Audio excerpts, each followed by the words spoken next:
कोमलकर साहेबांचा सत्कार सगळे आम्हाला हे करतील. यानंतर सर्व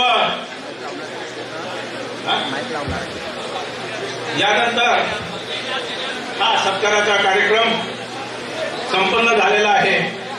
स्टेजवरील काही मान्यवरांचा सत्कार आम्ही शब्दसुमनाने या ठिकाणी करतो. शब्दसुमनाने सुरेश दादा देशमुख यांनी स्टेजवर येण्याची कृपा करावी. यानंतर या कार्यक्रमाचं प्रास्ताविक माननीय आपले माजी आमदार सुरेशराव भरपूरकर हे करतील.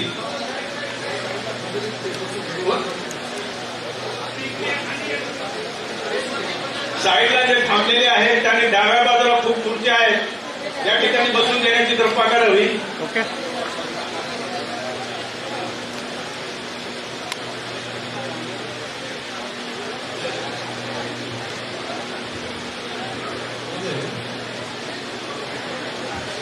आजच्या या सद्भावना आणि भारत जोडो पक्षाच्या संदर्भामध्ये गेल्या 4 पासून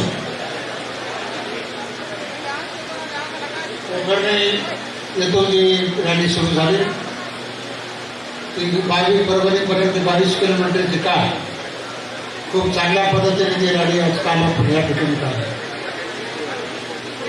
गेल्या एवढ्या उन्हामध्ये सुद्धा माननीय अध्यक्ष आपले सगळे त्या ठिकाणी चालले. आज दुसरा दिवस आहे.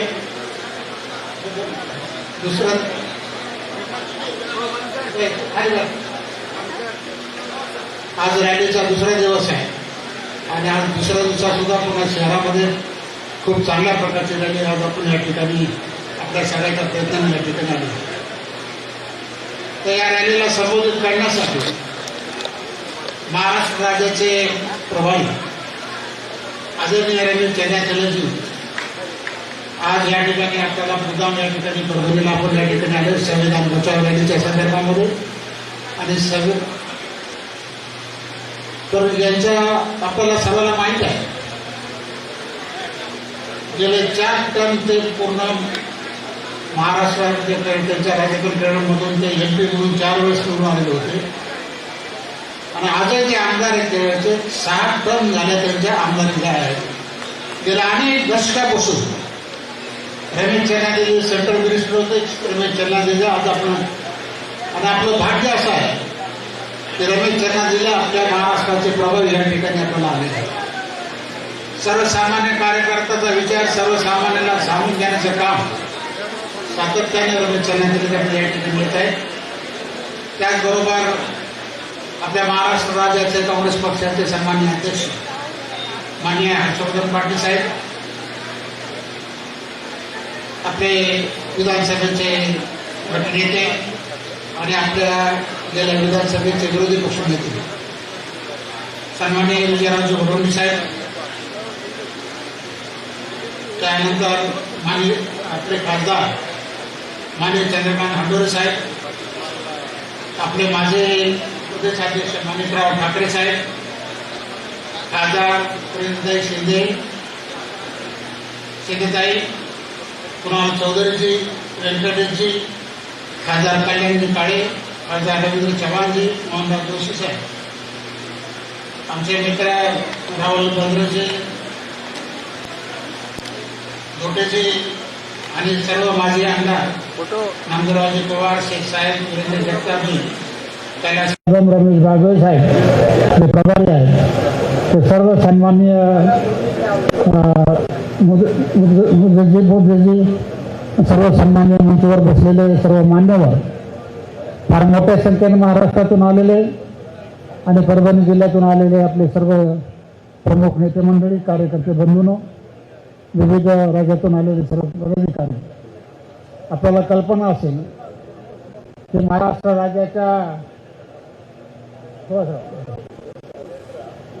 राज्याच्या गेल्या 2 निवडणुकीमध्ये आपण आपला परिणाम बघितला असेल. लोकसभेच्या निवडणुकीमध्ये आघाडीचं फार मोठं मतदान आपल्याला मिळालं होतं. असं वाटत होतं की आपलं सरकार येणार आहे विधानसभेमध्ये. संपूर्णपणे पक्षाचाही सगळा झाला, पूर्ण आघाडीचा सगळा साथ झाला. अनेक नेते त्या ठिकाणी पडलेले होते आणि त्या निवडणुकीपासून, गेल्या लोकसभेच्या निवडणुकीपासून पूर्ण आपल्या पुऱ्या महाराष्ट्रामध्ये एक वेगळं वर्गीकरण निर्माण झालं. जातीचं मध्ये तेढ निर्माण झाली, धर्मामध्ये तेढ निर्माण झाली. बीडसारख्या प्रकरणामध्ये आपल्याला हत्याप्रकार बघितलं असेल, मसाजोग त्या प्रकरणामध्ये हत्या झाली आणि समाज सगळे वेगळे झाले. आणि हे सगळे समाज वेगळे होत असताना माननीय अध्यक्ष माननीय हर्षवर्धन पाटील साहेबांनी एक आपली पदयात्रा काढून त्या सर्व समाजाला एकत्रित करण्याचं काम कसं होईल या दृष्टिकोनातून खूप चांगले प्रयत्न या ठिकाणी झाले आणि प्रत्येक जिल्ह्यामध्ये त्या समाजाला जोडण्याचं काम म्हणून सद्भावना यात्रा ह्या ठिकाणी काढली. मी हर्षवर्धन पाटलाचं या ठिकाणी खूप अभिनंदन करतो, त्याचे आभार मानतो की जिल्ह्यामध्ये अशा प्रकारचं काम आपण या ठिकाणी सुरू केलं, त्याचं संपूर्णपणे अभिनंदन या ठिकाणी करतो. आपल्याला माहीत असेल की हे सगळं सरकार हे भूलथापाचं सरकार आहे. त्यांच्या जर जाहीरनाम्यामध्ये आपण बघितलं असेल आणि ज्या निवडणुका मागचा जरा आवाज कमी करा जरा, मागचा जरा प्लीज जरा आवाज कमी करा. त्या निवडणुकीमध्ये आपण बघितलं असेल त्या पूर्ण महायुतीच्या जाहीरनाम्यामध्ये जे आश्वासन दिली आणि ज्या आश्वासनाचा परिणाम ह्या पूर्णपणे विधानसभेमध्ये झाला, त्या सगळ्यात आश्वासनाच्या परिणामात आपली सगळ्यात महत्वाची झाली ती तिची लाडकी बहीण. 3% 4% जरी लाडक्या बहिणीचा पराभव झाला असं तर आपले उमेदवार 2000 3000 10,000च्या आत पडलेले उमेदवार फार मोठ्या संख्येनं त्याला पराभव आपल्याला पत्करावा लागला. त्यांनी काय आश्वासन दिलं होतं की ज्यावेळेस आमचं सरकार येईल त्यावेळेस 2100 रुपये आम्ही त्या लाडक्या बहिणीला देऊ. आज काय परिस्थिती आहे? 2100 रुपये तर काही जमा झालेले नाही, परंतु थोड्या रकमेमध्ये सुद्धा त्यांची संख्या कशी कमी होईल, त्यांना कसे नियम लावून त्यांचे कमी करता येईल ह्या पद्धतीने हे सरकार आपल्याला पडलं. आज शेतकऱ्याचा फार मोठा प्रश्न त्या पूर्ण राज्यामध्ये आहे. त्या राज्याच्या संदर्भामध्ये त्यांनी सांगितलं की पूर्ण कर्जमाफी करू, पण पूर्ण कर्जमाफी त्यांनी केलीच नाही. सरकार आल्यानंतर असं सांगितलं की आमच्या तिजोरीचा खणखणाट झालेला आहे, आपल्या कुठल्याही प्रकारच्या संदर्भामध्ये आम्ही कर्जमाफी करू शकत नाही. सर्व शेतकऱ्याला 31 मार्चला असं आश्वासन दिलं माननीय अजित पवार साहेबांनी की सगळ्यांना तुमचं कर्ज माफ होणार नाही, तुम्ही आपले पैसे 31 तारखेला सगळे बँकेत भरा. अशा प्रकारच्या सगळ्या भूतापला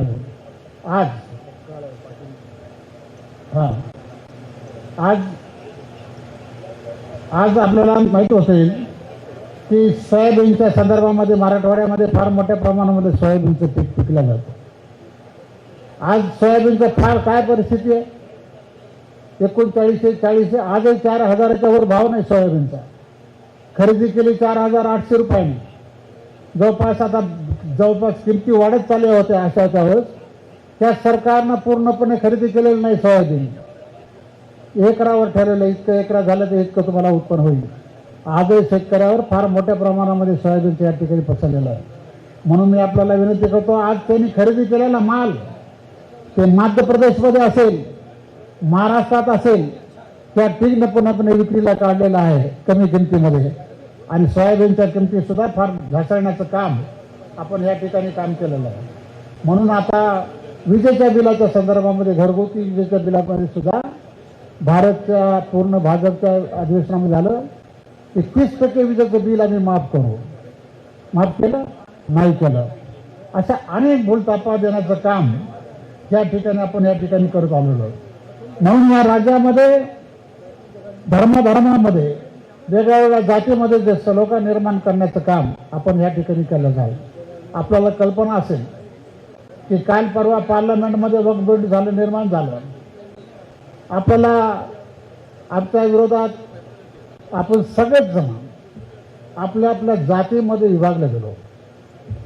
आपण सगळेच जण ह्या विधानसभेच्या निवडणुकीमध्ये आपल्या जातीमध्ये विभागले गेलो आणि पक्ष तर कोणता राहिलेलाच नव्हता. सगळं समीकरण जातीच्या संदर्भामध्ये धर्माच्या संदर्भामध्ये निर्माण झालेलं होतं. परंतु काल परवा वक्फ बिल निर्माण झालं. वक्फचं बिल आपल्याला अवकाफचं आणि अवकाफच्या बिलाच्या संदर्भामध्ये बोलायचं झालं तर पूर्णपणे आपल्याला माहीत असेल की इंडिया आघाडीच्या संदर्भामध्ये फार मोठ्या प्रमाणामध्ये फरक फार 30-35 मताचा पडला होता अवकाशच्या बिलाच्या संदर्भामध्ये. पण इंडिया आघाडी पूर्णपणे वक्फ बोर्डाच्या संदर्भामध्ये पूर्णपणे खंबीरपणे उभं राहिलं. हे सुद्धा आपल्याला काँग्रेस पक्षाचे अभिनंदन या ठिकाणी करायला पाहिजे. आपल्याला जाती गणनाच्या संदर्भामध्ये भाजपच्या कोणत्याही अजेंड्यामध्ये त्याच्या पूर्ण मॅनिफेस्टोमध्ये जाती गणनाच्या संदर्भात उल्लेख नाही आहे. जाती गणनाच्या संदर्भामध्ये फक्त आपल्या नेत्यांनी माननीय आदरणीय खासदार राहुलजी गांधी यांनीच फक्त पूर्णपणे आपला केला की जाती गणना ही झाली पाहिजे. आमच्या पक्षाच्या जाहीरनाम्यामध्ये आपण या ठिकाणी काढलं होतं. आज पूर्ण इंडिया आघाडीचा आवाज ऐकून पार्लमेंटचं फार मोठ्या प्रमाणामध्ये बहुमत असल्यामुळं आज त्यांना जाती गणनाचं काम हुकूम या ठिकाणी करावं लागला. त्यांना अध्यादेश त्या ठिकाणी करावा लागला. अशा प्रकारची परिस्थिती या ठिकाणी निर्माण झालेली आहे. मी आपला फार वेळ घेत नाही. बरेचसे नुकते या ठिकाणी झालेले कसे म्हणून अशा प्रकारचं काम या ठिकाणी करण्याचं काम आपण या ठिकाणी केलं.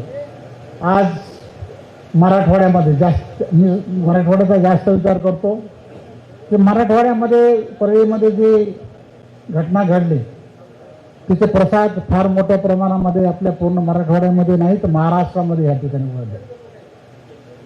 त्यासाठी आपल्याला मंत्र्याला राजीनामा देण्याची पाळ आली आहे. अनेक लोक त्या जिल्ह्यामध्ये आपल्याला काम करण्याचं काम आपण या ठिकाणी झालेलं होतं. म्हणून त्या पूर्ण वेगवेगळ्या समाजाला काँग्रेस पक्ष एक असा पक्ष आहे की वेगवेगळ्या समाजाला एकत्रित करण्याचं काम करणारा पक्ष आहे. म्हणून आपली घोषणाच आहे ना जात पर ना पात पर मोहनला गांधी हात पर या प्रकारची घोषणा आपण या ठिकाणी सातत्याने देतो. कधी या पक्षानं लोकशाहीला मानणारा पक्ष आहे. लोकशाहीला मानणारा पक्ष असल्यामुळे सर्व जाती धर्माला घेऊन चालण्याची ताकद जर कोणत्या पक्षामध्ये असेल तर ते फक्त काँग्रेस पक्षामध्ये आहे. आज आपण आघाडी केल्या जे आपलं पारंपरिक मतदान होतं मायनॉरिटीच्या संदर्भातलं ते आपण विभागून आता आपण काही आपल्या मित्रपक्षाला दिलं. काही खासदार त्यांच्या मित्रपक्षाचे आपल्या मतामुळे निवडून आले. अशा प्रकारची परिस्थिती त्या महाराष्ट्रामध्ये निर्माण झालेली होती. आज आपण आपल्या स्वतःच्या पायावर दगड पाडून घेतल्याचं काम आपण या ठिकाणी केलं पाहिजे. म्हणून आपण कुठंतरी सुधारणा आपण केली पाहिजे. कुठंतरी आपण मंथन या ठिकाणी मंथन केलं पाहिजे विचाराचं आणि त्या दृष्टिकोनातून सुद्धा आपलं काम ह्या ठिकाणी करण्याचं काम आपण या ठिकाणी केलं पाहिजे. आज राज्यामध्ये आपली माणसं मारली जाते आहेत. वेगवेगळ्या प्रकारचे अत्याचार ह्या ठिकाणी केले जात आहेत. सगळ्याला वेगवेगळे प्रेशर करण्याचं काम आणि आपलं पक्ष फोडण्याचं काम सातत्यानं या ठिकाणी आता सुरू आहे. आणि म्हणून काल परवा त्यांच्या आदेशानं एक स्टेटमेंट केलं. मला वाटतं तुम्ही वडंडवारनं त्याचं उत्तर आपण या ठिकाणी दिलेलं आहे की काँग्रेस कमकुवत करा. काँग्रेस कमकुवत करा आणि कमकुवत करण्याचं काम सातत्याने विरोधी पक्षाकडे राहिलं पाहिजे. म्हणून आज आपली सगळ्याची ताकद या जिल्ह्यामध्ये आपण ठेवलेली आहे. त्या जिल्ह्यामध्ये ताकद आपण वाढवण्याचं काम सातत्यानं ह्या ठिकाणी केलेलं आहे. आणि म्हणून आज काँग्रेस महाविकास आघाडीला पंडित जवाहरलाल महात्मा गांधीचा आणि समानतेचा आणि सद्भावनेचा संदेश देणारा जर पक्ष कोणता असेल तो काँग्रेस पक्ष आहे. म्हणून आपल्याला ह्या ठिकाणी विनंती आपल्याला करतो की आपण खंबीरपणे आपल्या नेतृत्वाकडे आपल्या सर्वांना अध्यक्षांना आपल्या नेत्याचं अनुकरण आपण या ठिकाणी केलं पाहिजे आणि त्यांना ताकद देण्याचं काम आपण या ठिकाणी केलं पाहिजे. आपण सर्वांचं या ठिकाणी स्वागत करून आपले सगळे ह्या ठिकाणी मोठ्या संख्येनं आणि परभणी जिल्ह्यामध्ये आपण आलात त्याबद्दल आपल्या सर्वांचे आभार मानतो. आमच्या जिल्ह्यामध्ये असं कोणी महत्वपूर्ण रमेश चंद्र हमारे पास कोई ऐसा बड़ा आपके जैसा कोई आदमी अभी तक नहीं आया है. राहुल जी एक बार आए थे. एक बड़ी रैली हमने अभी तक यहाँ की है. हमारा ऐसा एक सुझाव है आपको विनंती ऐसी है कि अभी महाराष्ट्र में महानगर पालिका के जैसे हमारे कल्याण काले का हमारा कल डिस्कशन हुआ जैसा औरंगाबाद कारपोरेशन है, नांदेड़ कारपोरेशन है, परभनी कारपोरेशन है, महाराष्ट्र के जितने भी कारपोरेशन है उसमें एक बार अगर अपन राहुल गांधी जी को लाए हैं यहाँ और ये बड़ी रैली निकले या मेळावा लिए, तो महानगर ये कारपोरेशन में आ सकती है। ये ताकत अपन कांग्रेस का पक्ष अपन बुलाना चाहिए। ये हमारा सुझाव है। हमारे काहे साहब का भी हमने कल डिस्कशन किया कि कौन से चेंजेस अपनी पार्टी में करना चाहिए, कौन से रूट लेवल पर अपन जाना चाहिए, उस हद तक अपन करना चाहिए। ये विनती करके मैं अपना सब खत्म करता हूँ। जय जय जय हिंद, जय महाराष्ट्र। धन्यवाद।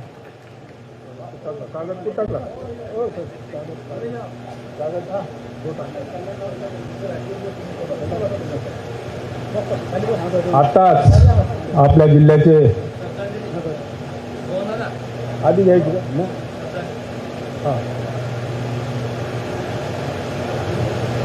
आपल्या या ठिकाणी पहलगाममध्ये जो दहशतवाद्यांनी जो हल्ला केला आणि या देशातील निरपराध नागरिक त्यामध्ये शहीद झाले, त्या सर्वांना श्रद्धांजली वाहण्यासाठी आपण सर्वांनी 2 मिनिटं जागेवर उभं राहून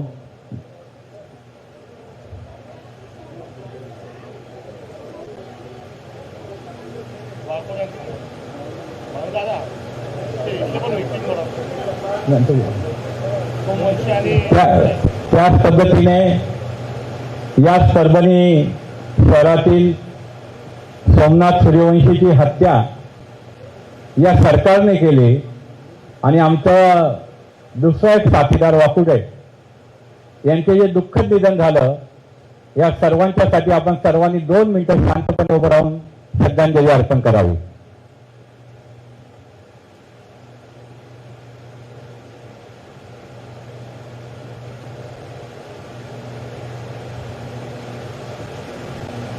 ओम शांती शांती। आता ज्या ठिकाणी नसीम खान साहेब उपस्थित झालेले आहेत, त्यांचा सत्कार माननीय वरपुडकर साहेब या ठिकाणी करतील।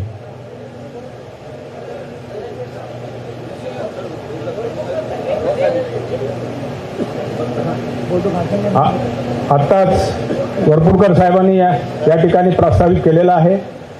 या मराठवाड्यातील शेतकऱ्यांचे प्रश्न, महिलांचे प्रश्न, जातीवाद या सर्व गोष्टीवर त्यांनी प्रकाश टाकलेला आहे आणि एक विनंती त्यांनी त्याला साहेबांना केलेली आहे।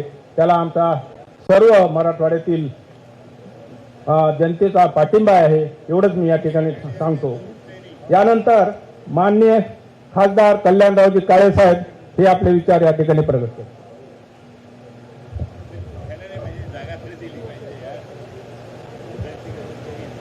परभणी येथील कालपासून सुरू झालेल्या संविधान सद्भावना रॅलीच्या या समारोपाच्या कार्यक्रमाला आपल्यामध्ये आवर्जून उपस्थित असलेले आपल्या राज्याचे प्रभारी आदरणीय रमेशजी चेन्नीथला साहेब, महाराष्ट्र प्रदेश काँग्रेस कमिटीचे अध्यक्ष सन्माननीय हर्षवर्धन सपकाळ साहेब, विधानसभेतले आपल्या पक्षाचे नेते आदरणीय विजय वडेट्टीवार साहेब, या कार्यक्रमाला आवर्जून उपस्थित असलेले राज्यसभेचे खासदार आदरणीय चंद्रकांतजी हंडोरे साहेब, एआयसीसीचे सेक्रेटरी सन्माननीय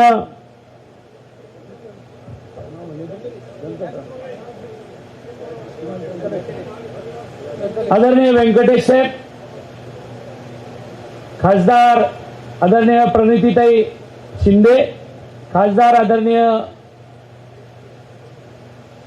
चव्हाण साहेब, आदरणीय एआयसीसीचे सेक्रेटरी आदरणीय माणिकराव भाऊ ठाकरे साहेब, एआयसीसीचे सचिव आदरणीय आरिफ नसीम खान साहेब, या कार्यक्रमाला आवर्जून उपस्थित असलेले माजी मंत्री आदरणीय अनिल पटेल साहेब, तसेच मोहन जोशी साहेब, आपले प्रभारी मराठवाड्याचे आदरणीय कुणालजी चौधरी साहेब,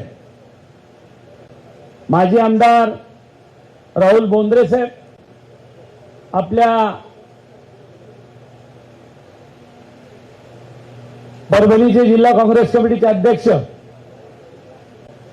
माजी मंत्री आदरणीय सुरेश वरपुडकर साहेब, शहर अध्यक्ष असीमभाई, व्यासपीठावरील सर्व मान्यवर आणि व्यासपीठासमोर बसलेले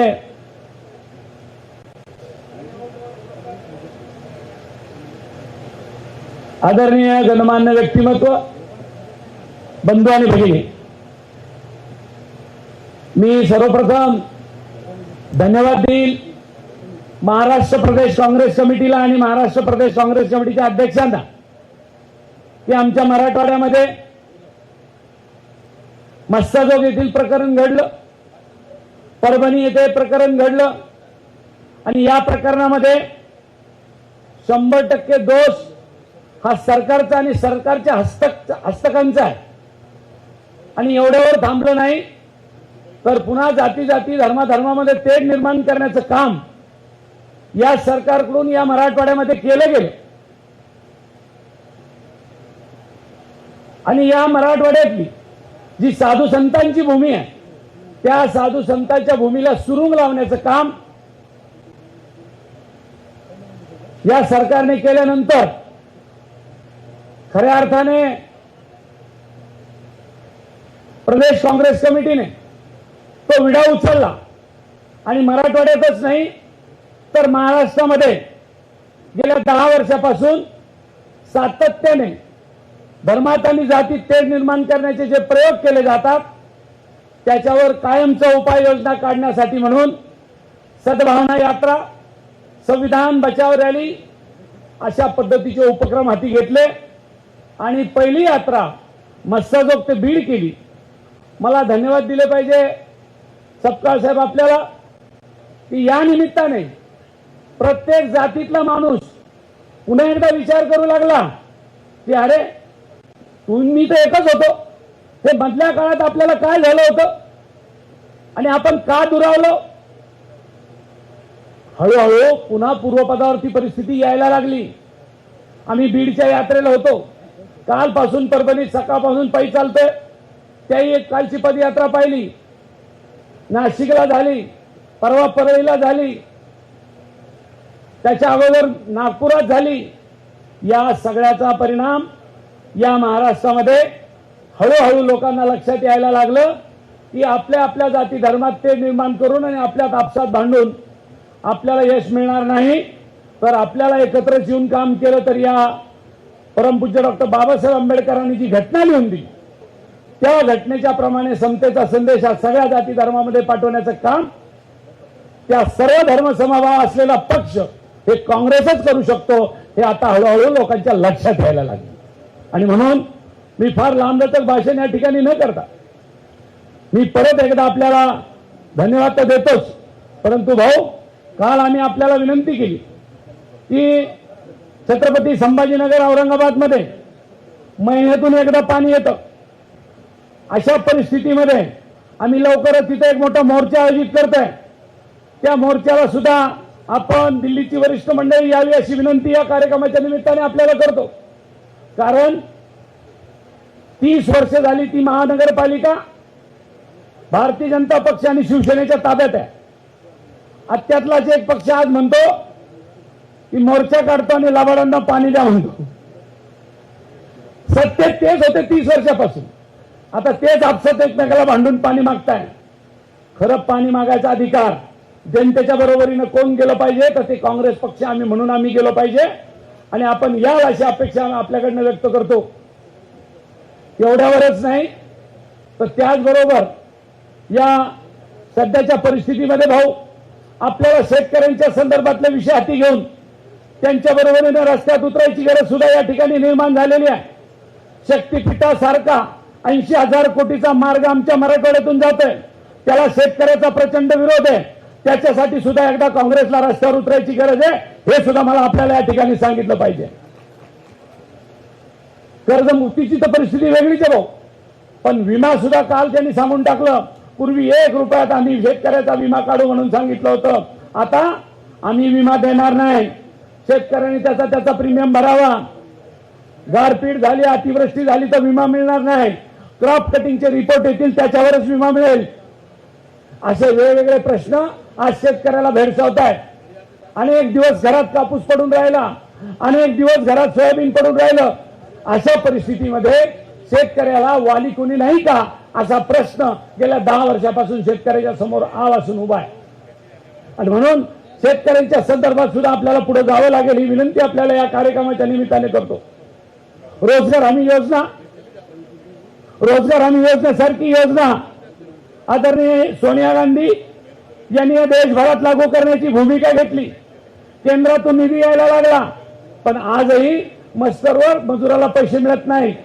विहिरीचे पैसे शेतकऱ्याला मिळेना गेले, घरकुलाचे पैसे ते आमच्या गरीब माणसाला मिळत नाही. 1 वर्ष 2 वर्ष त्याला विलंब लागतो. अशा परिस्थितीमध्ये आपल्याला शेतकऱ्याच्या पाठीमागे खंबीरपणे उभं राहावं लागेल. मित्रो, मी आपल्याला विनंती करतो की ज्या पद्धतीने 2021 पासून आदरणीय राहुल गांधी साहेबांनी भूमिका घेतली होती की जातनिहाय जनगणना झाली पाहिजे, मी आपल्याला विनंती करतो की परवा या सरकारला झुकावं लागलं आणि शेतकऱ्याचे काळे कायदे जसे परत घेतले, तसे राहुल गांधी साहेबांच्या म्हणण्यावर जातनिहाय जनगणनेचा निर्णय सरकारला करावा लागला. मी आपल्याला विनंती करतो की राहुल गांधी साहेबांचा अभिनंदनाचा ठराव मी या ठिकाणी मांडतो. आपण जोरदार टाळ्या वाजवून आणि हात वर करून त्याचं समर्थन करावं. धन्यवाद. आता ढोल बळवायला लागले, हे आम्ही केलं. अरे तुम्ही करणारच नव्हते, तुमची नियतच खोट होती. तुमच्या नियतीमध्ये नव्हतं जात निहाय जनगणना करायची. ते तर राहुल गांधी साहेबांचं वजन तुमच्यावर असं पडलं की नाही, जर हा सामाजिक प्रश्न आम्ही सोडला नाही तर देश उद्या आम्हाला माफ करणार नाही. आणि राहुल गांधी साहेबांनी ती भूमिका घेतली, ती भूमिका सरकारला घ्यावी लागली. परवा राहुल गांधी साहेबांनी सांगितलं की पुलवामामध्ये जी घटना घडली काश्मीरमध्ये, आम्ही सरकारच्या सोबत आहोत. कुठं राजकारण करावं आणि कुठं करू नये ते आमच्या नेत्याला राहुल गांधी साहेबांना चांगलं कळतं. आणि म्हणून अशा परिस्थितीमध्ये राहुलजींचा मुद्दाम या ठिकाणी धन्यवाद देईल. राहुलजीला एक मोठा उपक्रम या निमित्ताने भारत जोडो यात्रेसारखा आपण केल्यानंतर हा एक निर्णय जात न्याय जनगणनेचा हा खऱ्या अर्थाने आपल्या पुस्तकात जमा होतो काँग्रेस पक्षाच्या आणि राहुलजींच्या. म्हणून मी परत एकदा आपल्या सगळ्यांच्या समोर राहुलजीचं या ठिकाणी अभिनंदन करतो आणि माझे 2 शब्द संपवतो. धन्यवाद. जय हिंद, जय महाराष्ट्र. यानंतर खासदार प्रणितीताई शिंदे यांना मी विनंती करतो की त्यांनी आपले मनोगत या ठिकाणी व्यक्त करावं.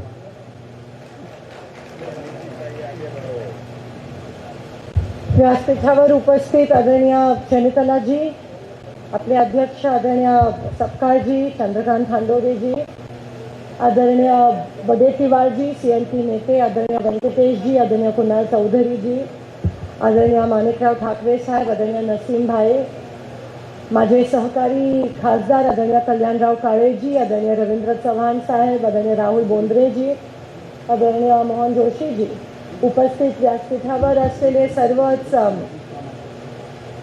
मराठवाड्यातले काँग्रेसचे पदाधिकारी, परभणीचे शहर जिल्हा अध्यक्ष, उपस्थित सर्व काँग्रेस कार्यकर्ते, सर्व नेतेगण, सर्व बंधू आणि भगिनींनो, मी जास्त वेळ घेत नाही, पण आज मी हर्षवर्धन सपकाळजींना मनापासून शुभेच्छा देते की काल संविधान आणि सद्भावना यात्रेची सुरुवात परभणीतून केली आणि आज त्याच्या समारोपासाठी आपण सगळे आलो आहे. मगाशी आम्ही बसलो होतो, आदरणीय वडपुरकर साहेब पण या ठिकाणी आहेत, आदरणीय धोटेजी पण या ठिकाणी आहेत. आम्ही सगळे बसलो होतो आणि सपकाळ साहेब म्हणाले की आजचा पारा चढलाय, आज काहीतरी 44 आहे म्हटलं. तर मी म्हणाले ते हीट नाही आहे, ती रोशनी आहे, तो उजाला आहे जो काँग्रेस पक्षामध्ये एक नवीन ऊर्जा घेऊन तुम्ही आला असाल आणि काँग्रेसचे तमाम कार्यकर्ते जे जोडले गेले एवढ्या उन्हात देखील तुम्ही सगळे आला, त्याबद्दल तुमचे मनापासून आभार आहे, मानते. हीच ती वेळ. आपण सगळ्यांनी ऐकलंय की फानूस बनकर जिसकी हिफाजत खुदा करे, वो रोशनी क्या, वो क्षमा क्या बुझाए जिसकी हिफाजत खुदा करे. मला असं वाटतं ती क्षमा काँग्रेस पक्ष आहे. आणि आज दादा तुम्ही एक नवीन ऊर्जा, तुम्ही एक नवीन आंधी घेऊन महाराष्ट्रात आलाय. काँग्रेस पक्ष रस्त्यावर उतरला आहे. हीच ती वेळ आहे. कोणी ना कोणीतरी कोणाच्या तरी घरात वाट पाहतंय. आज जेव्हा आपण तळागाळात फिरतो तेव्हा लोक म्हणतात आम्ही वैतागलोय. खरं तर कालच मी म्हणत होती की लोकसभेच्या वेळेस ते लोकसभेची निवडणूक ना भूतो ना भविष्य अशी ती निवडणूक होती. एवढ्या वर्षात पहिल्यांदा अशी निवडणूक झाली जिथे लोक एकीकडे आणि सत्ताधारी पक्ष एकीकडे. सत्ताधारी पक्षांनी साम दाम दंड ईडी भीती पैसे सगळ्या गोष्टीचा वापर केला, पण तरी विजय लोकशाहीचा झाला, तरी विजय संविधानाचा झाला. कारण का ती निवडणूक लोकांनी ताब्यात घेतलेली आणि नेमकं ते बघूनच भारतीय जनता पार्टीला जाग आली आणि विधानसभेच्या निवडणुकीत त्यांनी ईव्हीएमचा घोटाळा आपल्यामध्ये आणला. आणि तो मोमेंटम जो आहे तो लोकांमध्ये अजूनही आहे. लोक अजूनही वाट पाहतायत की काँग्रेस पक्षाचा कार्यकर्ता माझ्या घरापाशी कधी येतोय. फक्त कलेक्टर ऑफिसच्या बाहेर मोर्चेबाजी बंद. आता आपण सगळे लोकांच्या घरोघरी जाऊन लोकांना साथ देण्याची गरज आहे. लोकांना अजून काय पाहिजे मला सांगा. आज आपण संविधान बचाव यात्रा या ठिकाणी काढली. सर्वात जास्त खतरा ज्या देशामध्ये संविधानाला कोणापासून जर असेल तर तो भारतीय जनता पक्षाकडून आहे. अहो, ज्या पक्षाचे गृहमंत्री राज्यसभेत उभे राहून बोलतात की आंबेडकर आंबेडकर आंबेडकर ये फॅशन हो गया है, ह्याच्यापेक्षा मोठा तिरस्कार या देशात संविधानाचा आणि बाबासाहेब आंबेडकरांचा काय असू शकतो मला सांगा. रक्त पेटून उठायला पाहिजे. उषकाल होता होता काळ रात्र झाली, चला पुन्हा आयुष्यांच्या पेटवा मशाली. आता ती वेळ आहे. खरं ही आपली परीक्षा आहे. काँग्रेस पक्ष या देशासाठी, या महाराष्ट्रासाठी, या मराठवाड्यासाठी काय करू शकतो ही आपली परीक्षा आहे. जर आज आपण लोकांच्या सोबत उभे नाही राहिलो, जर आज आपण संविधान वाचवण्याचे नारे दिले नाहीत, घरोघरी पोहोचले नाहीत, तर आपला खरंच काँग्रेस म्हणून काही उपयोग राहणार नाही. बाबासाहेब म्हणालेले शिका, संघर्ष करा, संघटित व्हा. एवढ्या वर्षात एवढा मोठा खतरा या लोकशाहीला आणि संविधानाला कधीच नव्हता. हे लक्षात घ्या, कधीच नव्हता. हा जो सत्ताधारी पक्ष आहे त्यांनी एवढा मोठा खतरा 400 पार हे फक्त संविधान बदलण्यासाठी यांचं कट कारस्थान होतं. आणि हे उघड पडले जेव्हा अमित शाह स्वतः म्हणाले की ये तो फॅशन हुआ है. म्हणजे प्रत्येक बाजूने ते उघड पडले आणि आता म्हणतात संविधान संविधान. म्हणजे किती नाटकी दुतोंडी चेहरा या भाजपचा आहे हा उघड पडला. आणि हे आज आपण लोकांपर्यंत घेऊन जाणं गरजेचं आहे. मी कल्याणराव काळेंचं समर्थन करते की जाती जनगणना जी आज परवा सरकारने डिक्लेअर केली ते केवळ राहुल गांधीजींच्या दबावामुळे झालंय. नाहीतर मोदीजी काय म्हणालेले, या देशात फक्त 4 वर्ण आहेत. तुम्हाला आठवत असेल मागच्या वर्षीची त्यांची स्टेटमेंट. ते स्वीकारच करत नाहीत. आणि ह्या जाती जनगणनेमुळे काय फायदा होणार आहे हे बऱ्याच लोकांना अजून माहिती नाहीये. तुम्हाला ह्याची माहिती मिळेलच, कारण काँग्रेस पक्षाच्या माध्यमातून एक पत्रक तुमच्या समोर येईल. पण तरी मी सांगते, जे गिनतीमध्ये नाही आहेत अशा जाती जमातींना आज आपल्या देशामध्ये आरक्षण मिळणार आहे. भारतीय जनता पक्ष फक्त खासगीकरण करून आरक्षण रद्द करायचं कारस्थान करते. खासगीकरणामध्ये रोस्टर तपासलं जात नाही, हे त्यांचं कट कारस्थान आहे. सगळं अदानी अंबानीला देऊन आज रेल्वे पण प्रायव्हेट लोकांना दिलंय, सगळं काय दिलंय. आरक्षण रद्द करण्याचं कट कारस्थान दुसरीकडे जाती जनगणना करतात. परत त्यांचा दुतोंडी स्वभाव आणि त्यांचे 2 चेहरे तुमच्या समोर आले. पण राहुलजींच्या दबावामुळे आज त्यांना तो निर्णय घ्यावा लागला. आणि त्या निर्णयामुळे प्रत्येक जातीला, जे आरक्षणासाठी माझे बांधव एवढे वर्ष संघर्ष करतायत त्यांना मिळणार आहे. जो महिला आरक्षणाचा प्रश्न प्रलंबित आहे तो आपल्याला जाती जनगणनामुळे मिळणार आहे. ज्या एकदम मागासलेल्या जाती आहेत, ज्यांना कधी गिनतीमध्ये पण घेतलं नाही, त्यांना पण आरक्षण देण्याचं काम. आणि म्हणून आम्हाला फक्त जाती जनगणना नकोय, पण आम्हाला टाइम बाउंड पाहिजे. तुम्ही कधीपर्यंत जाती जनगणना संपवणार आहात ते आम्हाला लेखी द्या, फक्त शो करू नका. दुसरी गोष्ट, तुम्ही जाती जनगणना करताना कोणते प्रश्न विचारणार आहात, जसं तेलंगणा सरकारने विचारलं त्या पद्धतीत ते प्रश्न आम्हाला पाहिजे, फक्त शो नकोय. आणि तसं जर करणार असाल तर मग आम्ही समजू की खरंच तुम्हाला जाती जनगणना करायची आहे. परवा पहलगामवर अटॅक झाला, राहुलजी गेले, पहिले धावले तिकडे, आणि मोदीजी कुठे होते हे तुम्हाला माहिती आहे सगळ्यांना. बिहारमध्ये प्रचार सभा करत होते. अहो काय एवढा वेळ लावता अटॅक करायला? करा ना, हिंमत असेल तर अटॅक. कसली वेळ पाहताय तुम्ही? एक आठवड्यात अटॅक व्हायला पाहिजे होता. इंदिरा गांधीजींनी कसा केला तसा करून दाखवा, मग आम्ही समजू. परवा महाराष्ट्राचा विषय बघा, लाडकी बहिणीचा विषय घेतला काळे साहेबांनी. आम्ही लाडक्या बहिणी, खरंच तुम्हाला करायचं असेल तर इलेक्शन नंतर पैसे वाढवायचे होते लाडक्या बहिणीचे. पण अजितदादा काय म्हणाले? अजितदादा म्हणाले की सगळ्या इलेक्शनच्या आधी जे वचन दिले जातात सगळ्याची पूर्तता होत नसते म्हणे. त्या वचनामुळेच लोकांनी त्यांना मतदान, आता लोकांनी केलं का नाही ते आपल्याला माहिती नाही, आपण त्यांना ग्राह्य धरूया की ते गृहीत धरूया की त्यांनी केलं. आणि अजितदादा आता काय म्हणतात की नाही, ते फक्त इलेक्शन पुरती जुमला होता, जुमला वरपासून खालपर्यंत. आता अजितदादा पण त्यांची भाषा बोलायला लागले आणि आमच्या महिला भगिनींना एवढं फसवलं. कर्ज माफ करणार होते त्याच्याबद्दल पण ते म्हणाले काल. आता त्यांच्यामध्ये एकी नाहीये. तुम्ही म्हणता ना काँग्रेसला कमकुवत करा, काँग्रेस कधी कमकुवत होणार नाही. काँग्रेस हा विचार आहे, तुम्ही कितीही प्रयत्न करा काँग्रेस कमकुवत होऊ शकत नाही. उलट तुमच्यामध्ये 3 तिघाडी काम बिगाडी. कारण का कालच त्यांचे संजय शिरसाट काय म्हणाले, आज आपण संविधान बचाव रॅली करतोय, आज आपण सद्भावना रॅली करतोय, सामाजिक न्याय सामाजिक समतेचा आपण बोलतो. आणि काल संजय शिरसाट त्यांच्या मंत्र्यांनी अतिशय धक्कादायक बातमी आपल्या समोर आणली. ती म्हणजे अजितदादा सामाजिक न्याय मंत्रालयाचे 743 कोटी घेऊन लाडक्या बहिणीसाठी देणार आहे. योजनेसाठी सामाजिक न्यायाचे पैसे घेऊन तिथे देणार आहे.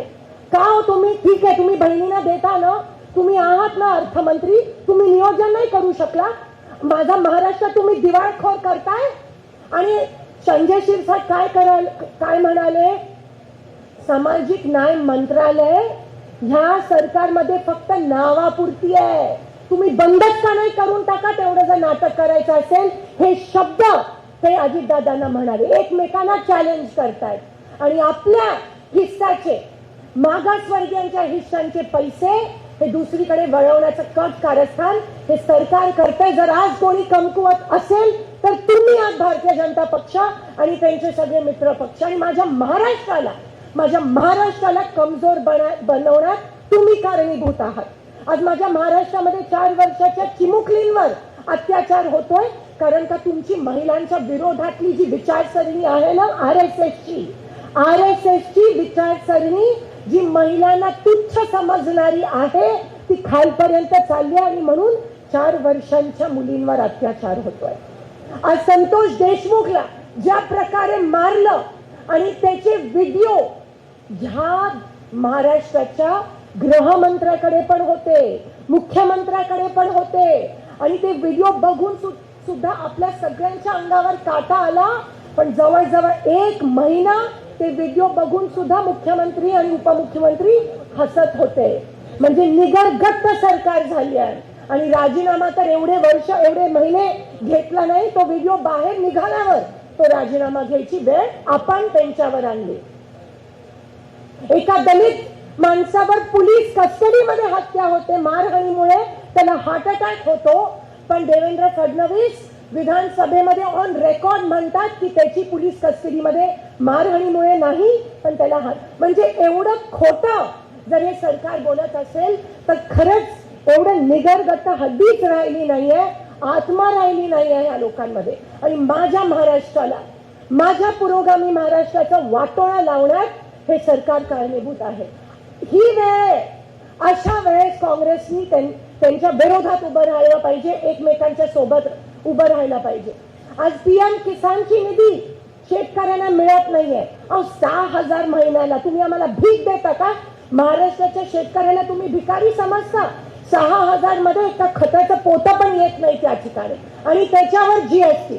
राहुल गांधी जीएसटी बद्दल बोललेले आणि आज जीएसटीचे चटके सगळ्यांना लागतायत. राहुल गांधी कोविड बद्दल बोललेले, आज त्याचे चटके सगळ्यांना लागतायत. राहुल गांधी जाती जनगणनाबद्दल बोललेले आणि आज ते ह्या सरकारवर दबावामुळे आपल्या समोर येत आहे. पीएम ग्राम सडक योजना जी प्रत्येक गावोगावी आहे, त्या ग्राम सडक योजना बंद केली आहे. तुमच्या माहितीसाठी या सरकारने गेले 1.5 वर्षात महाराष्ट्रातून एक पण नवीन प्रस्ताव केंद्र सरकारकडे महाराष्ट्र ग्राम सडक योजनेचा गेला नाही आहे. जसं पीएम किसान योजना हळूहळू बंद करतायत, तसं प्राईम मिनिस्टर ग्राम सडक योजना आणि पाणंद रस्त्याची पण योजना त्या ठिकाणी बंद करतायत. शेतकऱ्यांवर एवढं, म्हणजे शेतकऱ्यांवर आता तर पाणी नाही तुम्ही म्हणालात, जसं तुमचा मराठवाड्यात परिस्थिती आहे तशी आमची सोलापुरात परिस्थिती आहे. दुष्काळात 13वा महिना. आज सरकार नेमकं करताय तरी काय? 300 वर्षाचं पूर्वीचं आता काहीतरी उकरून काढतायत. जेव्हा त्यांना काही मिळत नाही तेव्हा ते दंगल करायला हपापतात. जसं राक्षसाला रक्त लागतं तसं भाजपला दंगली लागतात.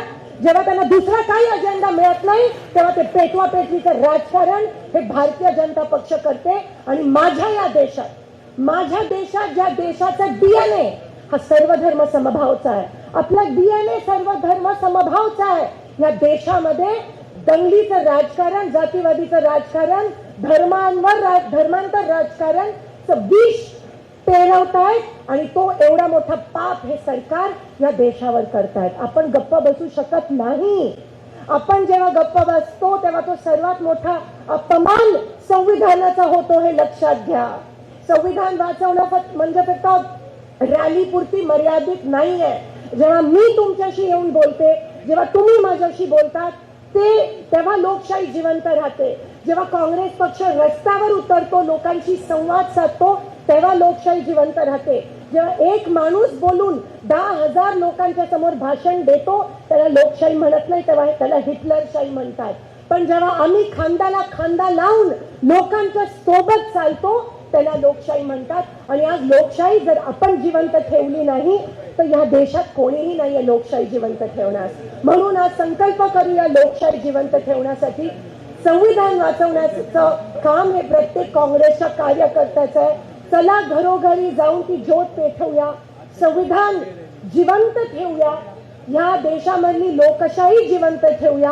हे विष जे भारतीय जनता पक्ष पेरते आपल्या देशात ते मुळापासून उपटून नष्ट करूया. या भारतीय जनता पक्षाला नष्ट करण्यासाठी चला एकत्र येऊया. एवढंच या ठिकाणी मी बोलते. मी जास्त वेळ घेत नाही, पण जाता जाता एवढंच म्हणते की तुफानों से ना डराव हमें, हम राहुलजींसाठी, आपल्या सगळ्यांसाठी, तूफानों से ना डराव हमें, हम शेरों का जिगर रखते हैं. तूफानों से ना डराव हमें, हम शेरों का जिगर रखते हैं. हौसले जिनके हो बुलंद उनके तो तूफान भी कदम चूमते हैं. त्यासाठी रस्त्यावर उतरणं, एकत्रित येणं गरजेचं आहे. मी चैनीताला साहेबांचे मनापासून आभार मानते की ते महाराष्ट्राच्या कोण्या कोपऱ्यात जाऊन आपल्याला ऊर्जा देतात, आपल्याला हिंमत देतात.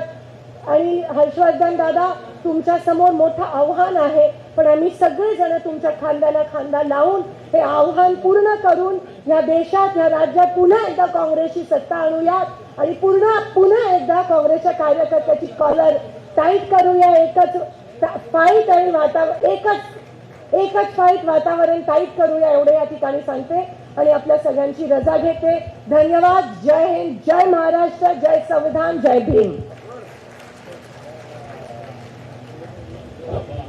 सकाळी 9 वाजल्यापासून सर्व पदयात्री भर उन्हामध्ये पदयात्रेमध्ये होते आणि आपली ही आता राज्यस्तरीय समारोप होत आहे. व्यासपीठावर बसलेल्या सर्व नेते मंडळींना माझी विनंती आहे, आपल्याला कार्यक्रम हा लवकर आटपायचा आहे, आपल्या प्रभारींना परत जायचं आहे आणि म्हणून सर्व वक्त्यांनी कुणाचंही नाव न घेता आदरणीय व्यासपीठ असं संबोधित करावं आणि आपलं म्हणणं हे थोडक्यामध्ये जर मार्गदर्शन केलं तर अतिशय प्रदेश काँग्रेसच्या वतीने मी विनंती करतो.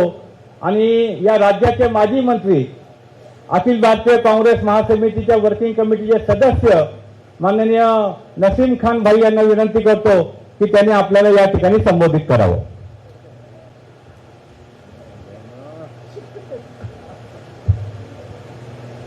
आजच्या या कार्यक्रमामध्ये उपस्थित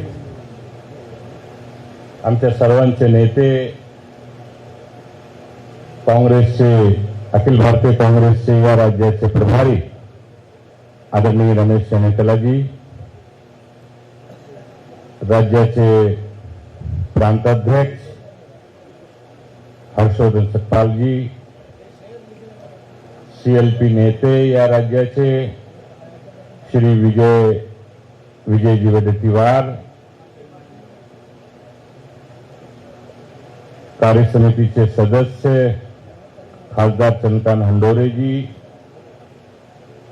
माणिकराव ठाकरेजी, खासदार परिणिती शिंदेजी, कुणाल चौधरी, वेंकटेशजी, खासदार कल्याण काळे, रवींद्र चौहान, मोहन जोशीजी, सुरेश वरपुडकरजी, डॉक्टर नदीम इनामदार, तुकारामजी रेगे पाटील, भगवानराव वाघमारे, सुरेशदादा देशमुख, एडव्होकेट मुजाहिद, बालासाहेब देशमुख, रामभाऊ घाडगे, वजाहत मिर्जा, विलास अवताड़ेजी, डॉक्टर जफर जी, कैलाश जी कदम, रमेश जी बागवे, राहुल बेंद्रे, अनिल पटेल,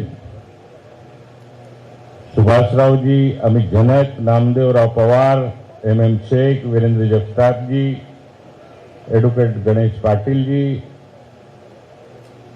ब्रिजदत्त जी आणि व्यासपीठावर उपस्थित सर्व काँग्रेस परिवाराचे सदस्य, समोर जमलेले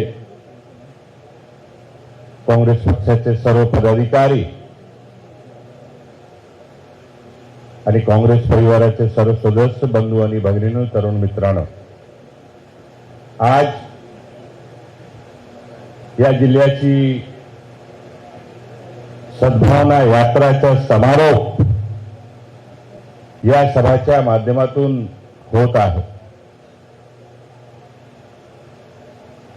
आणि सद्भावना यात्राची गरज का वाटली, हा एक प्रश्न आहे. चंद्रकला जी, सद्भावना यात्रा की जरूरत क्यों पड़ी? क्योंकि आज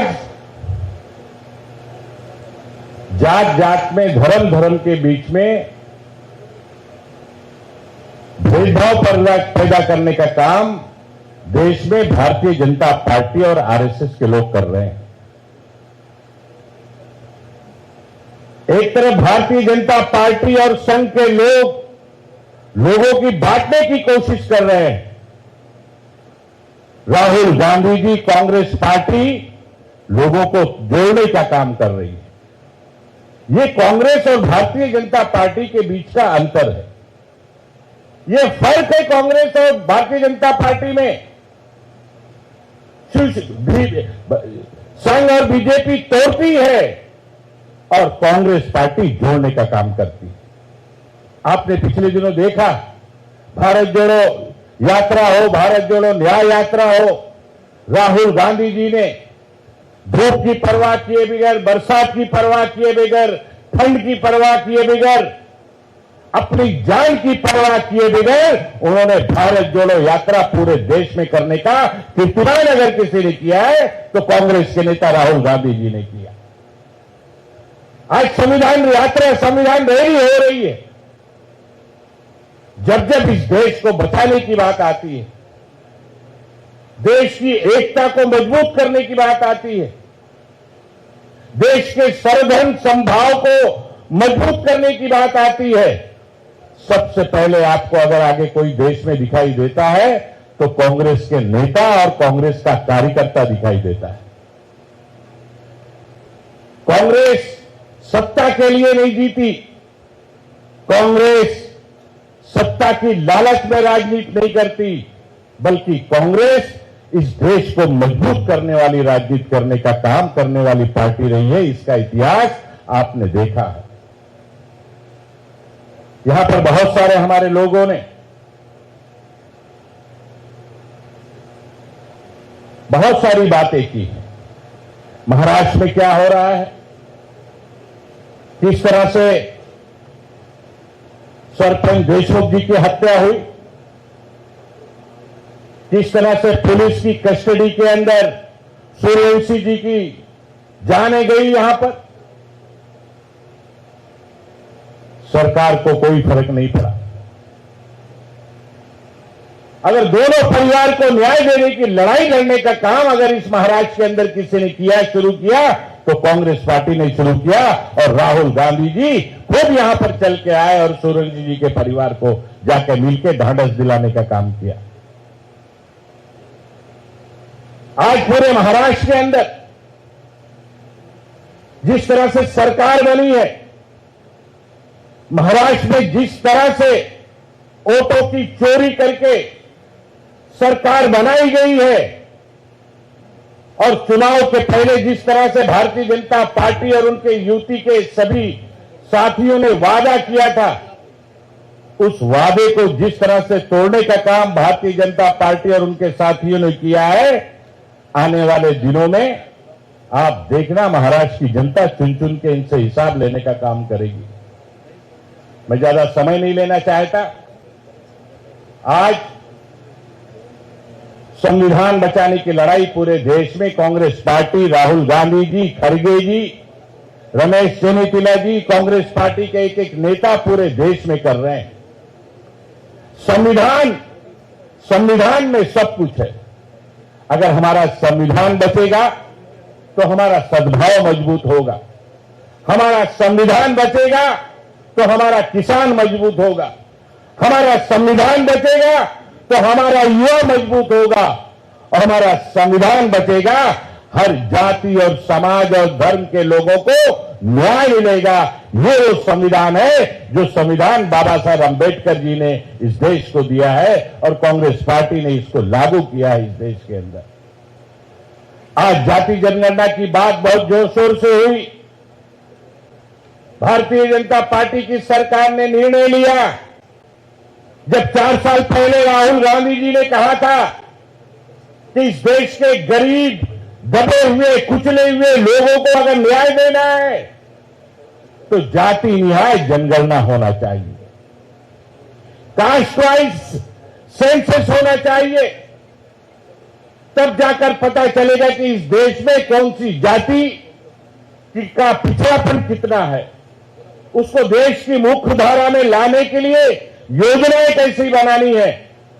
और कांग्रेस की अगर सरकार आएगी तो 50% का जो बैरियर आरक्षण का है उसको हटाया जाएगा और जो दबे कुचले लोग हैं उनको आरक्षण देने का काम कांग्रेस की सरकार करेगी।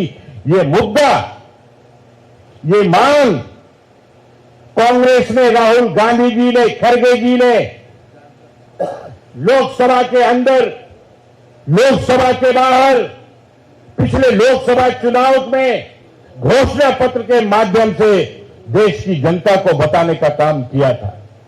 आज बिहार का चुनाव है। बिहार के चुनाव को ध्यान में रखते हुए जाति जनगणना का फैसला मोदी जी की सरकार ने किया। कांग्रेस पार्टी ने उसका स्वागत किया। राहुल गांधी जी ने, खड़गे जी ने सार्वजनिक तौर पर उसका स्वागत किया। और हम सबकी मांग है कि मोदी जी, आपने घोषणा तो कर दी, फैसला तो कर लिया, उसकी शुरुआत कब करेंगे वो तारीख बताइए। तारीख बताइए, जाति जनगणना आप कब करेंगे।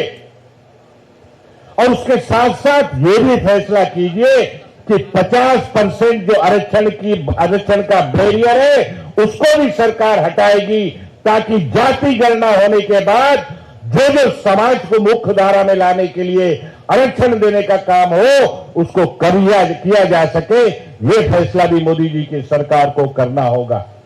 56 इंच की छाती वाले देश के प्रधानमंत्री बड़ी बड़ी बातें करते हैं, लाल आंख करके बात करने की भाषा करते थे।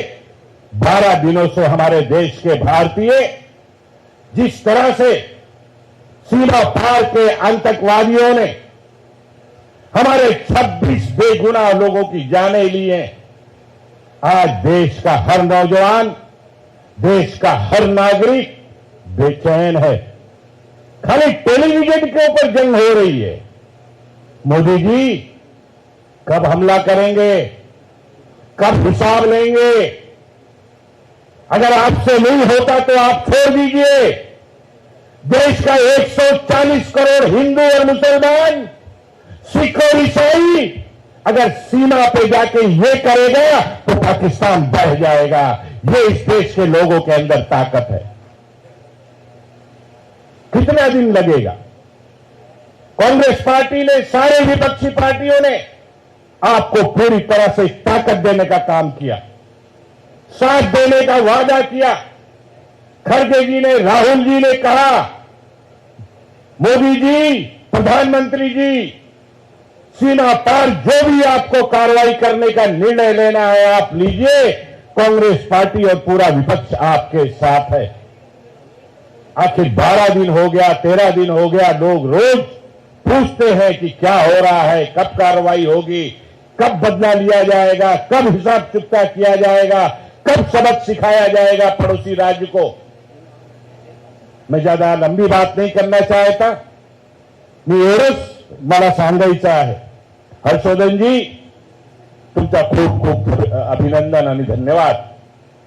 सद्भावना यात्राच्या माध्यमातून आरक्षण वाचवण्याचा जे काँग्रेसचा धोरण आहे, भर उरामध्ये तुम्ही या राज्यामध्ये सुरू केलेला आहे आणि आमची सर्वांची ताकद तुमच्या सोबत आहे। या राज्यामध्ये काँग्रेसचा तिरंगा बळकट करण्यासाठी, झेंडा फडकवण्यासाठी आणि या देशाच्या संविधान वाचवण्यासाठी जे जे करण्याची गरज असेल आणि जे जे कार्यक्रम तुम्ही राबवणार, आम्ही सगळे तुमच्या पाठीशी उभे राहणार, एवढेच आश्वासन देतो आणि 2 शब्द संपवतोय। धन्यवाद। जय हिंद, जय महाराष्ट्र, जय भीम। राज्याचे माजी मंत्री आणि काँग्रेस वर्किंग कमिटीचे सदस्य माननीय आणि मुंबईचे माजी महापौर चंद्रकांतजी हंडोरे साहेबांना विनंती करतो की आपण या ठिकाणी आम्हाला मार्गदर्शन करावं, वेळेचं थोडंसं सहकार्य करावं बस।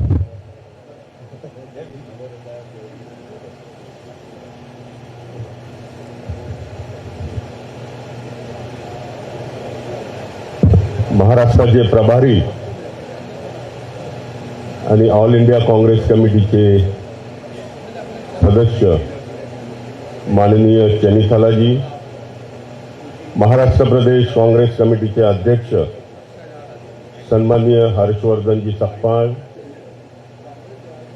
सीएलपी लीडर विजय वडेट्टीवार जी, सन्माननीय काँग्रेस वर्किंग कमिटीचे सदस्य नसीम भाई, खासदार काळेसाहेब, प्रणिती शिंदेजी, चव्हाणजी, त्याचबरोबर व्यंकटेशजी, चौधरीजी,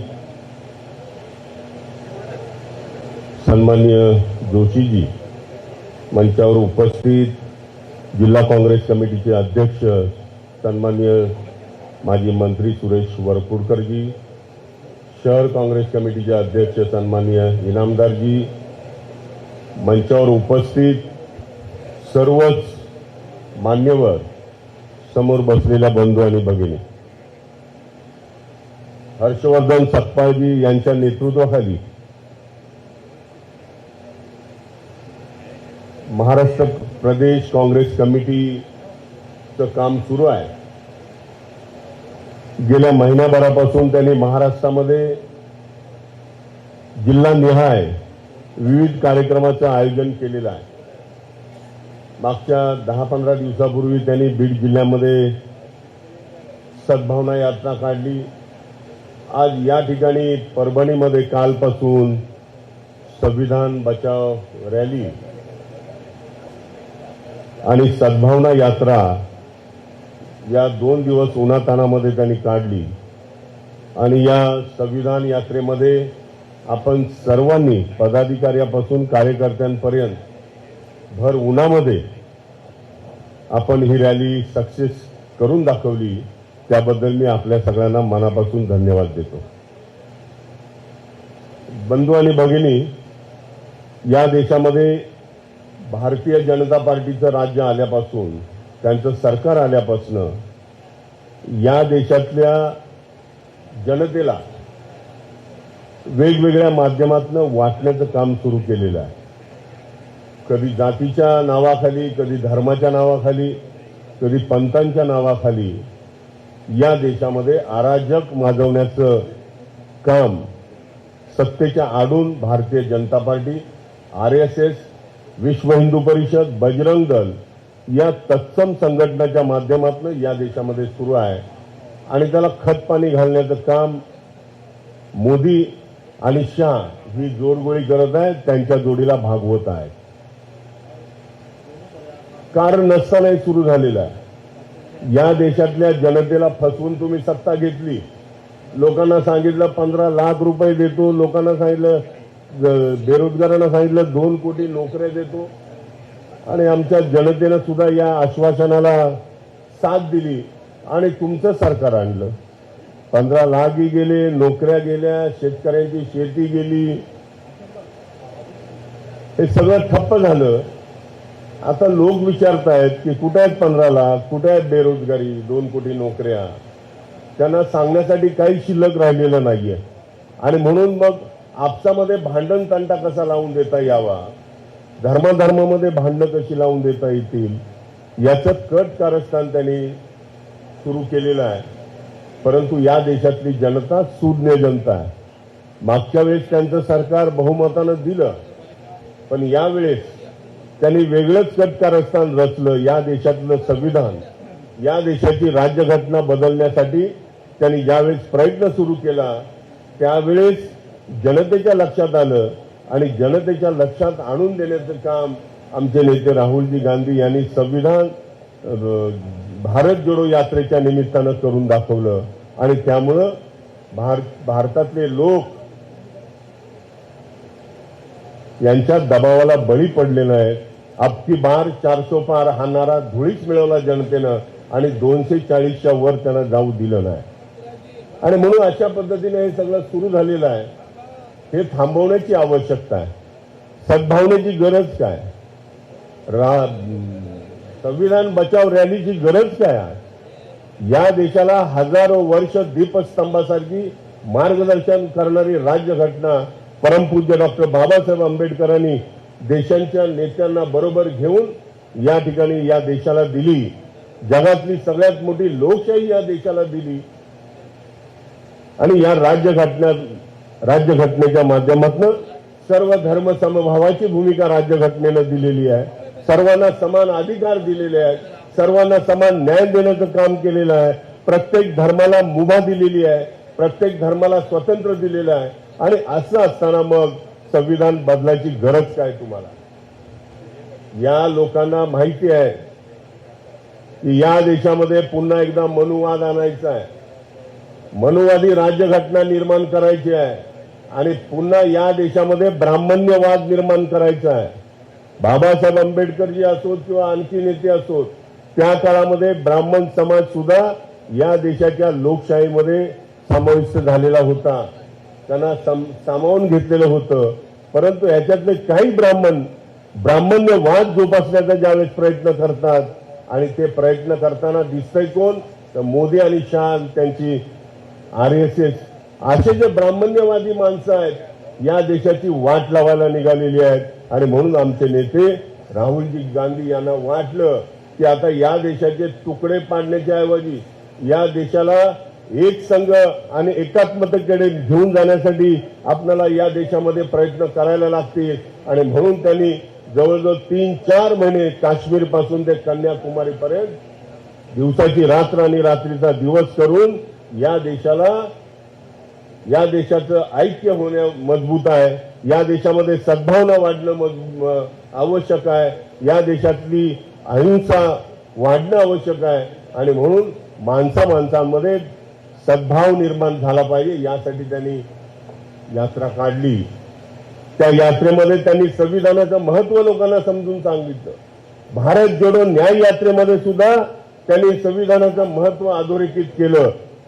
आणि गेल्या काही वर्षापासून आम्ही पाहतो की डॉक्टर बाबासाहेब आंबेडकरांनी लिहिलेली ही राज्यघटना या देशामध्ये फक्त राहुलजी आणि राहुलजींनीच या देशातल्या लोकांना समजून सांगितलेली आहे, त्यांच्याशिवाय कुणी सांगू शकलं नाहीये. काल आम्ही वर्किंग कमिटीमध्ये बसलेलो होतो. जातीनिहाय जनगणना झाली पाहिजे ही भूमिका राहुलजी गांधींनी घेतली. 1951 साली जनगणना झाली. त्याच्या अगोदर 1831 पासून या देशामध्ये जनगणना होत आहे. 1851, 61, 71, 81, 91, 2001, 2011 आणि 2011 नंतर 2021 या देशातल्या जनतेची शिरगंती व्हायला पाहिजे होती, पण 2011च्या नंतर ती झाली नाही. काँग्रेस 2011 मध्ये काँग्रेसचं सरकार होतं, डॉक्टर मनमोहन सिंग साहेब होते आणि त्यांनी या देशामध्ये जातीनिहाय जनगणना झाली पाहिजे ही कॅबिनेटनं निर्णय त्या काळामध्ये केलेला होता. परंतु दुर्दैवानं निवडणुका लागल्यामुळे तो निर्णय अंमलात येऊ शकला नाही.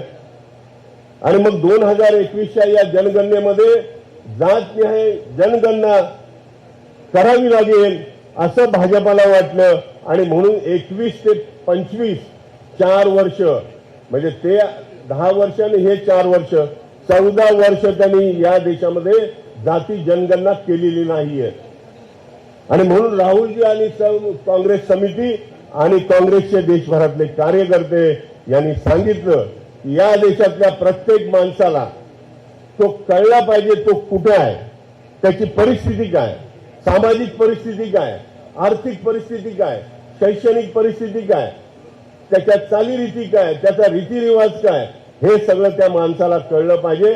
आणि तो किती मागासलेला आहे आणि त्याला कशाची आवश्यकता आहे, कुठल्या स्कीमची आवश्यकता आहे, त्याला आर्थिकदृष्ट्या पुढे आणण्यासाठी काय करायला पाहिजे, एज्युकेशनली पुढे आणण्यासाठी काय केलं पाहिजे, ही भूमिका घेऊन राहुलजी गांधी सातत्यानं 4 वर्ष या देशामध्ये जातीनिहाय जनगणना झाली पाहिजे ही भूमिका मांडत आलेली आहे. आणि आपल्या सगळ्यांच्या सुदैवानं भारतीय जनता पार्टी आता दबलेली आहे. त्यांनी 3 दिवसापूर्वी मोदींच्या नेतृत्वाखाली जी कॅबिनेट झाली त्या कॅबिनेटमध्ये त्यांनी ठराव केला की जातीयनिहाय जनगणना झाली पाहिजे. म्हणजे हा विजय काँग्रेस पार्टीचा आहे, हा विजय राहुलजी गांधीचा आहे, हा विजय आपल्या सगळ्यांचा आहे. परंतु निवळ विजय आहे, विजय झाला म्हणून चालणार नाही. तर ही शिरगंती लवकरात लवकर कशी होईल यासाठी दबाव टाकणं आवश्यक आहे. केंद्र सरकारवर दबाव टाकणं आवश्यक आहे. निर्णय तर तुम्ही कॅबिनेटमध्ये घेतला, परंतु जर तो डिले होत गेला आणि जनगणना झालीच नाही तर मग सर्वसामान्य माणसाचं काय होणार. आणि म्हणून आपण सगळ्यांनी आता आवश्यक आहे दबाव टाकण्याचं. अशा हर्षवर्धनजींना मी मनापासून धन्यवाद देतो की अशा सर्व जिल्ह्यांमध्ये रॅली झाल्या पाहिजे. जातनिहाय या मुद्द्यावर आपण उभं राहिलं पाहिजे आणि केंद्र सरकारला सांगितलं पाहिजे की तुम्ही लवकरात लवकर राज्यसभेचं आणि पार्लमेंटचं लोकसभेचं अधिवेशन बोलवा, त्याच्यामध्ये ठराव करा. त्या ठरावामध्ये सांगा की आम्ही तात्काळ या तरतुदीसाठी लागणारा पैसा उपलब्ध करू, या तरतुदीसाठी लागणारी यंत्रणा निर्माण करू. कारण ही मागच्या वेळेस केंद्र सरकारनं सांगितलं की जवळ 8,000 कोटी रुपये या जनगणनेसाठी लागतील आणि या वर्षीच्या बजेटमध्ये केंद्र सरकारचं बजेट जर आपण बघितलं तर 571 कोटी फक्त ह्याची तरतूद केलेली आहे. मग 8,000 कोटी नाही, त्याच्यापेक्षाही जास्त लागतील, 10,000 कोटी लागतील, 12,000 कोटी लागतील. जर तरतुदीच झाले नाही तर जातीनिहाय जनगणना कशी होऊ शकेल. आणि म्हणून आपण सगळ्यांनी दबाव टाकला पाहिजे की लवकरात लवकर लोकसभेचं आणि राज्यसभेचं अधिवेशन बोलवा. त्याच्यामध्ये कुठली यंत्रणा या जातनिहायसाठी कार्यरत राहणार आहे, किती तरतूद लागणार आहे, त्या तरतुदी सगळ्या या बजेट या पार्लमेंट सेशनमध्ये झाल्या पाहिजेत. यासाठी पार्लमेंट बोलवलं पाहिजे. ही भूमिका काँग्रेस पक्षाने घेतलेली आहे, परवा कार्य समितीमध्ये घेतलेली आहे. आपण सगळ्या कार्यकर्त्यांनी अशा पद्धतीचा दबाव गट निर्माण करायला पाहिजे. इथं महाराष्ट्रामध्ये सुद्धा महाराष्ट्रातलं सरकार केंद्रात झाल्याबरोबर महाराष्ट्र शासनाला सुद्धा आपल्याला सांगावं लागेल की लवकरात लवकर जातनिहाय जनगणना झाली पाहिजे.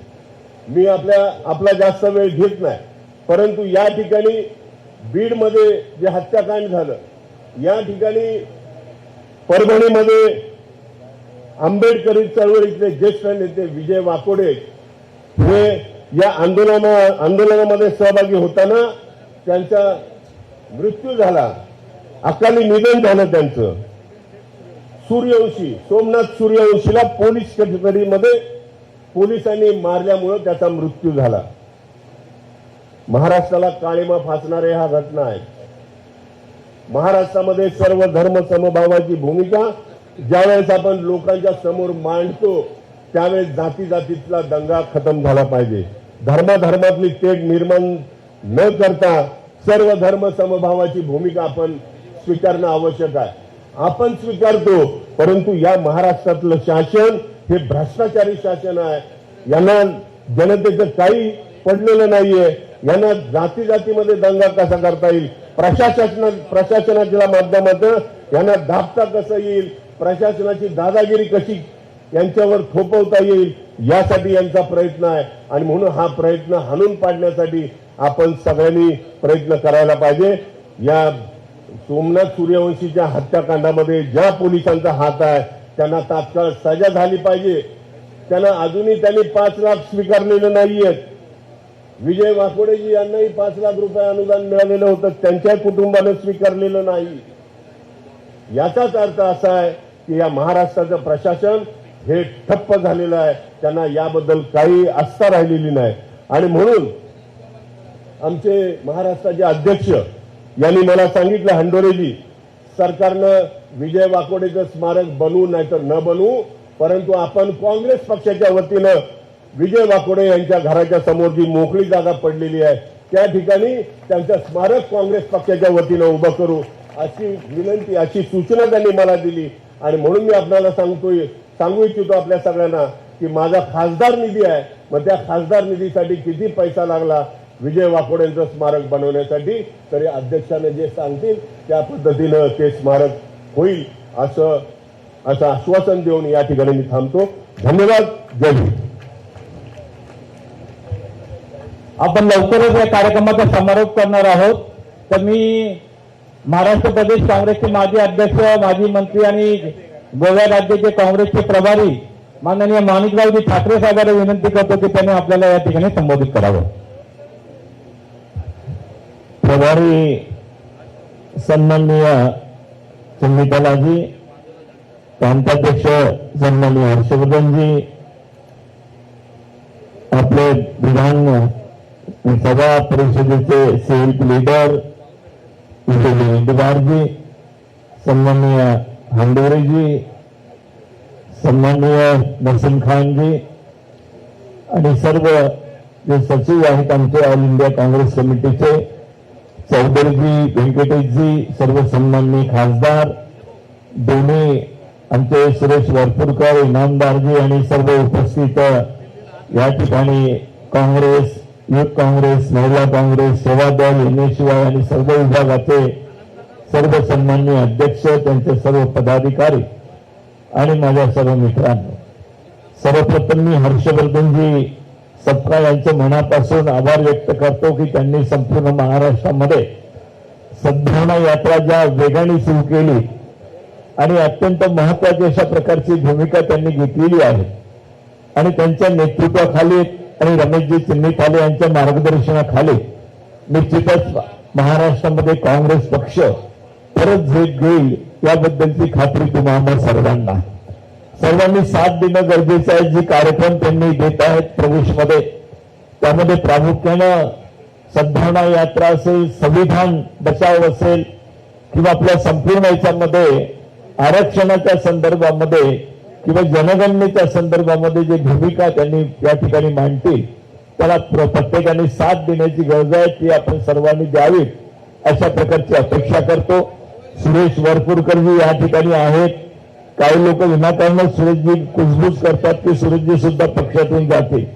मी खात्री देतो की मराठवाड्याचे जे 2-3 लोकांवर जबाबदारी आहे त्यामध्ये सुरेश वरपुडकरजी यांच्यावर आहेत आणि त्या ठिकाणी अत्यंत मजबूत अशा प्रकारचं सेनानी ते आहेत. ते कधी अशा प्रकारचं त्या ठिकाणी भूमिका घेऊ शकणार नाही जिची आम्हाला पूर्ण खात्री आहे. अशा प्रकारच्या अफवांना कुठेही आपण विश्वास ठेवू नका, एवढंच माझं सांगणं आहे. आपण सर्वजण उपस्थित झालात, आपल्या सर्वांचे आभार व्यक्त करतो.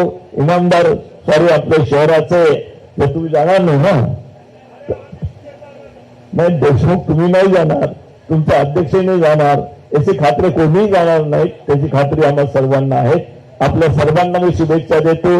अध्यक्षांना सुद्धा पुढच्या वाटचाली करता त्यांनाही शुभेच्छा देतो.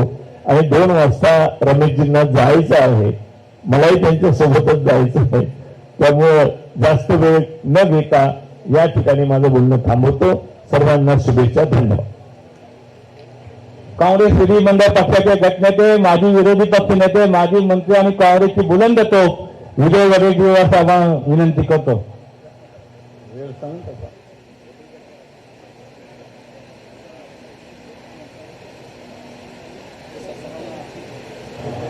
सद्भावना यात्रेच्या समारोपीय कार्यक्रमाला उपस्थित आपल्या राज्याचे प्रभारी सन्माननीय रमेश चंद्रकाला साहेब, आपले महाराष्ट्र प्रदेश काँग्रेस अध्यक्ष हर्षवर्धन सपकाळ साहेब, काँग्रेसचे ज्येष्ठ नेते माणिकरावजी ठाकरे साहेब, आमचे विदर्भ आणि मराठवाड्याचे प्रभारी सचिव कृणालजी चौधरी, आमचे नशीमबाई खान, चंद्रकांतजी अनोरे, खासदार प्रणितीताई शिंदे, खासदार कल्याणरावजी काळे, खासदार रवींद्रजी चव्हाण, माजी मंत्री आणि जिल्हाध्यक्ष सुरेशभाऊ वटकुळकर, आनंदजी माळीसाहेब, वदाजी मिर्जाजी, SM शेखजी, मोहन जोशीजी, राजेंद्र रागजी, शहर अध्यक्ष नामदारजी आणि मंचावर उपस्थित असलेले, माफ करा, सर्व मान्यवर, सर्वप्रथम खरंच आमच्या हर्षवर्धन दादांचे मनापासून आभार की सद्भावना रॅलीच्या माध्यमातून दुभंगलेली मनं जोडण्याचं काम, या सद्भावना रॅलीशिवाय दुसरा कुठलाही शस्त्र नाही की जो माणसाला माणसाशी जोडेल आणि जी दरी निर्माण झालेली आहे ती दरी मिटवण्याचं काम सद्भावना रॅलीच करू शकेल, सद्भावनेचा विचारच करू शकेल. आणि तो या घेऊन तुम्ही पुढे आलात आणि समस्त महाराष्ट्रातील काँग्रेस जण आपल्या पाठीशी खंबीरपणे उभे आहोत. असं म्हणतात की या देशामध्ये आणि राज्यामध्ये जातीयतेचं आणि धर्मांधतेचं विष प्रचंड प्रमाणात पेरलं जात आहे. त्यांना माहीत आहे की विकासाचं राजकारण करून यश मिळत नाही, त्यामुळे धर्मांधतेचं राजकारण करा, धर्माचं राजकारण करा आणि स्वतःची राजकीय पोळी शेकून घ्या. हा नवीन 2014 पासून या देशामध्ये भारतीय जनता पक्षाने फंडा सुरू केलेला आहे. या देशातील आणि राज्यातील राजकीय परिस्थिती एकूण पाहताना कोणी म्हणताय की काँग्रेसला फोडा, नेते गेले, कार्यकर्ते तोडण्याचं काम करा. अरे बाळांको, तुमच्या पक्षाला दुसऱ्याची घरं फोडायची सवय लागली आहे. तुमच्या पक्षाला लोकांची घरं तोडून स्वतःचं घर सजवण्याची सवय लागली आहे. पण लक्षात ठेवा, राजकारणात कि सबका मकान शीशे का होता है. आज तुम्हारे दिन है, कल हमारा दौर आएगा तो हम भी चुन चुन के बदला ले बगैर छोड़ेंगे नहीं.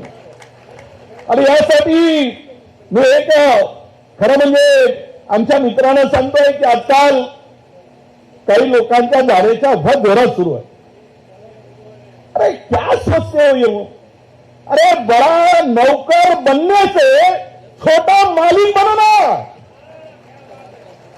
ये बड़ा नौकर बनने के ख्वाब देख रहे, और वहां जाओगे तो तुम नौकर बनोगे, यहां रहोगे तो छोटा भी होगे मगर मालिक बनोगे. तुम्हारी हौसला ये मालिक बनाने का है या नौकर बनने का है? तो इसलिए सोचो कि क्या बनना है.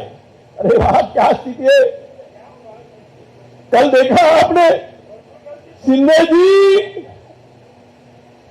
और अजीत दादाजी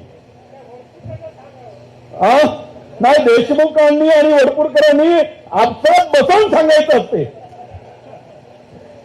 त्यामुळे मैं म्हणालो कि अरे क्या दूसरों के पीछे चलने के है ना, दूसरों के पीछे चलने से अच्छा है कि अपना रास्ता खुद बनाओ. और ये कांग्रेस की विचारधारा आपको